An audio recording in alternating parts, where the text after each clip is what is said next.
எப்பயுமே ஊருக்கு போகும்போது கதிர்குட்டியோட டாய்ஸ் பார்த்திங்கன்னா கையோடவே கொண்டு போயிடுவேன். ரொம்ப நேரம் அந்த டாய்ஸ் கூட என்கேஜிங்காக இல்லைனாலும் ரொம்ப சேட்டை பண்ணும்போது அது கொஞ்சம் ஹெல்ப்ஃபுல்லாகவே இருக்குங்க.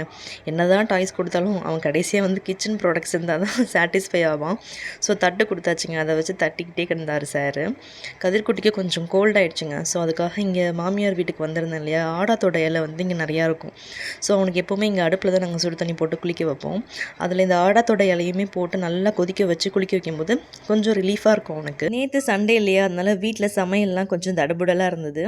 சிக்கன் வறுவல், மட்டன் குழம்பு, அப்புறம் ரசம், வாழைப்பூவில் பொரியல், கேரட் பொரியல் எல்லாமே பண்ணியிருந்தாங்க. ஸோ மாமியார் பார்த்திங்கன்னா மசாலாலாம் பெருசாக சேர்க்கவே மாட்டாங்க. ரொம்ப வந்து சட்டிலாக தான் இருக்கும் சமையல். பட் டேஸ்ட் வந்து ரொம்பவே நல்லாயிருக்கும். ஊர் சைடு இருக்கும்போது தாங்க இந்த மாதிரி வாழைப்பூ சாப்பிட்றதுலாம் அடிக்கடி நடக்கும். சென்னைக்கெலாம் போயிட்டேன்னா வாழைப்பூ வந்து மாதத்துக்கு ஒரு தடவை சாப்பிட்றதே பெரிய விஷயம். அதுக்கு க்ளீன் பண்ணுறது நினச்சே வந்து அது வாங்கவே மாட்டோம்.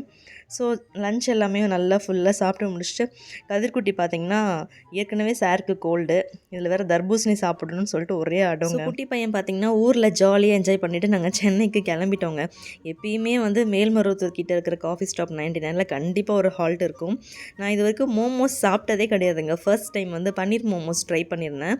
நல்லா இருந்தது. கூடவே தேங்காய் போலி, டீ எல்லாமே சாப்பிட்டுட்டு அங்கேருந்து சென்னைக்கு வந்து நாங்கள் ஈவினிங்காக வந்து ரீச் ஆகிட்டோங்க. தேங்க்யூ.